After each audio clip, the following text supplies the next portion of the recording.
Hello again. I just decided before I quit for the day, I am going to cut up a cantaloupe. How many of y'all like cantaloupe with cottage cheese, or maybe some cantaloupe with the homemade yogurt like I fix? It is so good together. So that's what I'm going to do.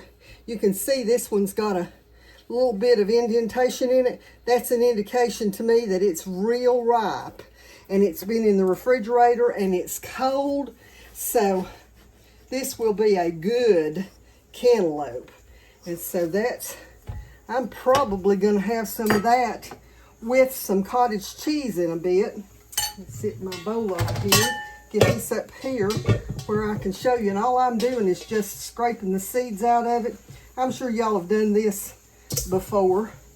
But anyway, I just wanted to come back on and show y'all that for a minute, and then to tell you I am so grateful to all of you who stop by and check out my canning videos on a regular basis, and to those of you that comment and like the videos.